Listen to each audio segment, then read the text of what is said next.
Kurniawan, salah satu guru di SMK Smart Makassar. Apa kabarnya hari ini, Pak? Kabar baik. Iya. Baik, Pak. Jadi di sini saya sebagai media center SMK Smart Makassar ingin memberikan beberapa list pertanyaan sebagai konten wawancara kita mengenai Dudi dan industri yang dimana menggambarkan dunia industri menurut Bapak. Baiklah, saya langsung saja ya Pak, pertanyaan pertama. Bolehkah Bapak menggambarkan secara umum Pak, bagaimana persiapan yang dilakukan Dudi untuk melaksanakan prakerja di tahun ini? Kan lagi pandemi ini Pak, bagaimana Pak? Ya, terima kasih atas kesempatannya. Kebetulan saya di bagian Dudi. Saya akan mencoba menggambarkan persiapan prakerja yang akan dilakukan pada tahun ajaran ini. Iya Pak. Pada tahun ajaran ini persiapannya seperti biasa tahun-tahun kemarin, yaitu misalnya adanya list persuratan ke industri seperti itu. Kemudian kita meminta ke industri untuk menentukan tempat-tempat prakerja yang akan bisa dimasukkan anak-anak. Kemudian yang kedua adalah penjajakan tempat baru kan kita sebenarnya sudah punya kerjasama dengan industri, tapi untuk menambah tempat industri tambahan kita melakukan penjajakan. Tapi karena pandemi ini penjajakan itu hampir tidak dilakukan karena halangan. Biasanya sebelumnya ada survei ke industri dulu sebelum pelaksanaannya. Kemudian ada pembekalan juga, pembekalan untuk anak-anak, persiapan dia menghadapi dunia industri yang sebenarnya melalui pembekalan apakah dalam bentuk soft skill atau hard skill. Karena pandemi pembekalan kemarin dilakukan dalam bentuk online daring. Itu yang mungkin yang persiapan ini. Oh iya Pak, jadi persiapannya seperti itu ya Pak. Sebenarnya lebih banyak lagi persiapan mungkin Pak, karena mungkin lagi pandemi ya Pak. Oke, jadi saya lanjut ke pertanyaan selanjutnya ya Pak. Jadi gambaran dunia industri mana saja Pak yang bekerja sama terkait pelaksanaan prakerja SMK Smart Makassar? Seperti apa saja gambaran industri yang bisa bekerja sama dengan SMK Smart Makassar itu Pak? Kalau industri yang bekerja sama dengan Smart Makassar itu rata-rata industri yang memiliki laboratorium gitu. Kenapa? Karena kompetensi anak-anak kita kan kompetensi quality control. Makanya industri-industri yang ada di seluruh Indonesia selama ini ada di Pulau Jawa, di Pulau Bali, Kalimantan, dan terutama Sulawesi Selatan, Makassar dan sekitarnya itu yang bisa bekerja sama dengan Smart Makassar dalam hal pelaksanaan prakerja. Contohnya adalah misalnya Skupindo, kemudian Geoservice, kemudian Semen Tunasa.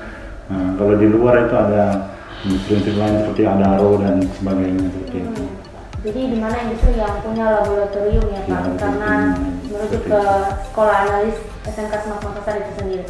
Nah, sejauh ini bagaimana tanggapan dari pihak industri mengenai pelaksanaan prakerja di tengah pandemi seperti ini Pak? Nah, itulah hambatan kami sebenarnya selama di pandemi ini. Kenapa? Karena industri yang sudah ada MOU dengan Smart Makassar itu sebagian besar hampir menolak untuk melaksanakan prakerja dengan pertimbangan keselamatan karyawannya, juga keselamatan anak-anak kita seperti itu. Karena kita tahu pandemi yang kita alami mulai bulan Maret itu pada saat prakerja ini mungkin puncak-puncaknya seperti itu, sekitar bulan Januari dan seterusnya, sehingga hal-hal itu menghalangi untuk anak-anak melakukan prakerja, sehingga kita harus mencari alternatif lain. Alternatifnya itu adalah dengan penjajakan industri-industri baru yang berada di luar selama ini yang kita lakukan, misalnya di Kendari, Morowali, kemudian di Kolaka, bahkan sampai ke Palembang seperti itu. Hambatannya ya, industri itu rata-rata persyaratannya cukup ketat juga. Ada yang menerima tapi persyaratan cukup ketat, misalnya harus tes PCR, antigen seperti itu dan rutin dilakukan. Bahkan ada juga industri yang mengharapkan prakerjanya lewat daring. Tapi kita kan industri istilahnya kompetensi kita adalah kompetensi praktek seperti itu.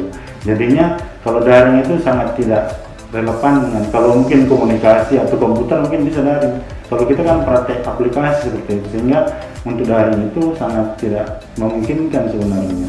Meskipun sebenarnya dalam aturan yang dikeluarkan oleh Dirjen Vokasi dan Kementerian Pendidikan dan Kebudayaan istilahnya mengizinkan untuk proses prakerja yang dilakukan di sekolah atau daring seperti itu. Tapi kita kan tahu tujuan dari prakerja itu adalah aplikasi ilmu yang diperoleh di sekolah untuk diaplikasikan di dunia industri, sehingga alangkah baiknya anak-anak itu memang langsung terjun di industri supaya budaya-budaya industri itu bisa masuk ke istilahnya habitnya anak-anak, sehingga anak-anak terbiasa dengan budaya industri seperti itu. Ya, Jadi selain kendala itu, mungkin ada beberapa orang tua yang memberikan pendapat mereka tentang prakerja ini. Bagaimana pula reaksi atau tanggapan orang tua wali terhadap pelaksanaan prakerja ini, khususnya bagi siswa yang melakukan praktek di luar Sulawesi, Pak? Sementara kondisi saja masih seperti saat ini, pandemi. Jadi bagaimana, Pak? Kalau orang tua, mungkin ya kita tahu orang tua kan istilahnya sayang sama anaknya seperti itu. Iya, Pasti dia akan selalu menjaga safety-nya anak-anaknya, dan kebanyakan memang orang tua, apalagi orang tua yang istilahnya orang tua yang rata-rata dia menolak untuk melakukan prakerja di luar. Nah, kemudian di samping itu pengaruh bukan hanya itu saja, ada hal lain yang menyebabkan mereka menolak, yaitu karena pandemi ini kan ekonominya juga terganggu seperti itu. Ekonomi orang tua rata-rata itu terganggu dengan pandemi ini, apalagi kalau orang tua yang tidak mempersiapkan dari awal untuk proses pembiayaan anak-anaknya selama proses, misalnya tidak ada asuransinya dan beasiswa seperti istilahnya tabungan prakerja tidak ada, maka dia akan cenderung memilih prakerja di Sulawesi Selatan seperti itu. Itu yang kendalanya misalnya. Jadi itu beberapa pendapat orang tua tentang tapi ada juga orang tua yang termotivasi untuk memberangkatkan anaknya dengan kita beri pertimbangan, misalnya adanya nanti pemantauan secara rutin, kemudian keterlibatan dari kakak-kakak alumni di tempat luar seperti itu yang ikut menjaga nanti mereka anak-anaknya, maka banyak juga orang tua yang siap memberangkatkan anak-anaknya, sehingga sampai sekarang ini cukup banyak juga yang memilih di luar untuk melaksanakan prakerja. Mungkin di luar sana masih banyak orang tua yang tetap mendukung proses pendidikan anak mereka di luar meskipun dalam keadaan pandemi seperti ini. Iya, jadi betul sekali ya Pak. Kita lanjut ya ke pertanyaan selanjutnya tentang bagaimanakah pihak komunikasi sekolah dengan dunia industri dalam meramu pelaksanaan prakerja, karena tentu belum semua dunia industri bisa menerima atau berani menerima siswa yang magang karena kondisi saat ini ya Pak. Seperti mungkin yang dijelaskan tadi, bisa dijelaskan lagi Pak. Kalau kami dari sekolah atau manajemen dengan industri itu artinya meyakinkan industri supaya bahwa anak-anak yang prakerja di sana itu artinya tidak akan memberatkan mereka, justru akan meringankan beban pekerjaan yang dilakukan di sana. Kenapa? Karena anak-anak yang kita berangkatkan ini kan anak-anak yang sudah istilahnya sudah diuji kompetensi, sudah kompeten seperti itu. Kemudian masalah teknis pelaksanaannya kami serahkan ke industri. Nah, bagaimana apakah supaya misalnya kesehatannya apakah WFA, WFO seperti itu, pergantian mereka untuk masuk ke laboratorium atau ke industrinya.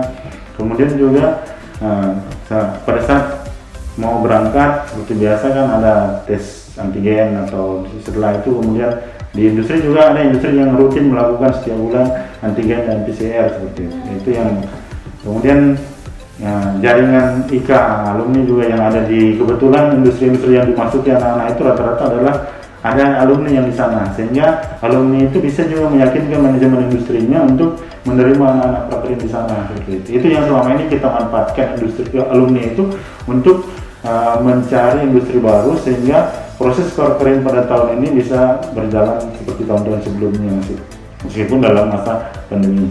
Ya, kelebihan smart ya di situ ya Pak, karena mereka memiliki banyak alumni di seluruh Indonesia.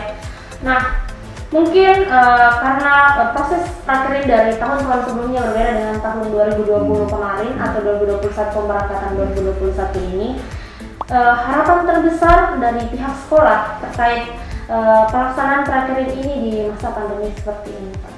Ya, seperti biasa kami istilahnya berharap bahwa anak-anak tidak pada semangat gitu, sehingga kalau di industri dia tetap melaksanakan pekerjaannya, tupoksinya sesuai dengan apa yang disarankan oleh pembimbingnya seperti itu. Kemudian industri juga tetap memberikan support kepada sekolah untuk istilahnya membantu dalam proses mencerdaskan anak-anak kita dalam proses mengaplikasikan istilahnya pengetahuan, keterampilan dan yang diperoleh selama ini di sekolah, sehingga ketika nanti dia masuk dunia kerja, anak-anak tersebut sudah betul-betul siap. Artinya pandemi bukan berarti membuat kita menjadi tidak semangat, tapi justru menjadi tantangan, menjadi istilahnya kenapa? Karena menjadi tantangan supaya proses prakerja tahun ini lebih baik dari kemarin. Sehingga untuk tahun ini pemantauan prakerja itu akan lebih diefektifkan lagi. Nah, artinya kita buat tim pemantau prakerja dari sekolah, sehingga apakah memantau kesehatan anak-anak tiap hari, kemudian memantau apa ya aktivitasnya selama di tempat prakerin, kemudian bagaimana dia pelaporannya sehingga betul-betul target prakerin yang kita harapkan pada tahun ini tercapai seperti itu. Jadi tim Dudi siap untuk memantau setiap saat siswa-siswa yang sudah berangkat prakerin seperti itu Pak. Jadi seperti yang kita ketahui sudah terjadinya prakerin ini di masa pandemi, kemudian adanya kendala beberapa orang tua, kemudian usaha sekolah melaksanakan usaha industri kita menemukan industri, usaha industri menerima sekolah kita juga. Nah, dari semua itu apa yang bisa kita petik dari pelaksanaan prakerin meskipun di tengah wabah pandemik yang masih melanda negeri ini Pak? Kira-kira kedepannya seperti apa? Apakah ini efektif? Dan apa yang bisa dipetik dari pelaksanaan prakerin di pandemi ini?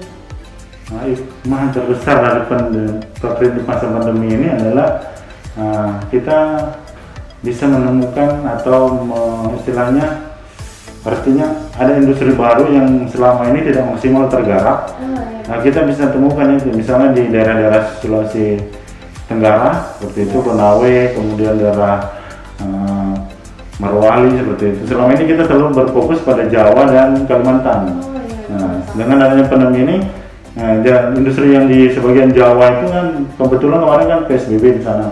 Dan dia rata-rata menolak seperti itu. Maka kita dengan jaringan alumni yang ada di Sulawesi Tenggara, kita berhasil memberangkatkan hampir 60 siswa ke daerah situ seperti itu. Artinya Tenggara, Morowali, misalnya dari Buton, Kolaka, kemudian juga Konawe seperti itu. Artinya industri-industri yang selama ini tidak maksimal tergarap, akhirnya kita garap sebelumnya belum bekerja sama dan akhirnya bisa bekerja sama. Artinya untuk tahun ini kita kurang lebih punya 21 industri baru. 21 industri baru. Iya, dari tahun sebelumnya seperti itu. Dari tahun sebelumnya artinya meningkat sebanyak 21 industri baru. Artinya yang betul-betul baru untuk prakerin selama ini yang kita akan lakukan ini. Nah, sebelumnya kan industri yang sebelumnya sudah MOU menolak, terpaksa kita mencari seperti industri baru itu dan kita dapatkan. Dan kalau bisa menemukan industri yang baru. Kemudian apa kelebihannya kalau industri baru adalah anak-anak prakerin di sana kan artinya peluang diterimanya itu besar. Kenapa? Karena kan kalau industri yang sudah lama kan anak-anak sudah ada yang bekerja di sana, artinya mungkin sudah menerima tahun lalu, tahun berikutnya kemungkinan tidak menerima lagi. Tapi kalau industri baru dia baru masuk, dilihat kompetensinya anak-anak semua ternyata mumpuni seperti itu, kompeten, maka kemungkinan peluang diterimanya juga besar seperti itu. Kita harapkan seperti itu. Kemudian kedepannya kita perlu juga mungkin nanti penjajakan industri baru yang selama ini tidak maksimal tergarap. Jadi mungkin kedepannya masih ada lagi. Bahkan ada juga bahkan ada di Halmahera di Palembang yang selama ini tidak bisa maksimal garap. Itu yang diharapkan kedepannya. Ya, baik Bapak. Jadi mungkin berikut adalah pertanyaan-pertanyaan yang sudah saya sampaikan ke Bapak. Jadi harapan terbesar Bapak sendiri buat siswa-siswa bagaimana? Apakah Bapak bisa memberikan sedikit semangat buat mereka semua di luar sana yang lagi prakerin di sana? Untuk anak-anak yang berada di tempat industri, Bapak berpesan sama kalian, pada saat melaksanakan prakerin, Bapak harapkan ikuti apa yang dibimbingkan oleh pembimbing prakerin. Kemudian untuk proses prakerinnya, kalau ada yang tidak kalian pahami, kalian bisa bertanya, jangan malu bertanya karena kalian adalah proses pembelajaran seperti itu. Kemudian juga karena masa pandemi ini, maka tetap jaga kesehatan, jaga imun, kemudian selalu komunikasi dengan keluarga, dengan pihak sekolah. Ketika ada hal-hal yang perlu misalnya sampaikan sehingga proses prakerin kalian bisa berjalan dan pada akhirnya nanti sekitar bulan April kalian sudah bisa mengikuti ujian yang akan dilaksanakan di sekolah dan mudah-mudahan dari kalian ini nanti ada yang bisa langsung diterima bekerja di tempat industri tersebut. Maka tunjukkan performa kalian bahwa seorang analis itu seperti itu. Artinya tetap semangat. Pandemi bukan berarti menurunkan semangat kita, justru menjadi energi tambahan bagi kalian untuk tetap semangat dalam menghadapi prakerin ini. Oke, smart bisa dan pesan dari Bapak langsung yaitu jangan malu bertanya kepada atasan atau seniornya mengenai prakerin ini. Baik Bapak, terima kasih kasih atas waktunya.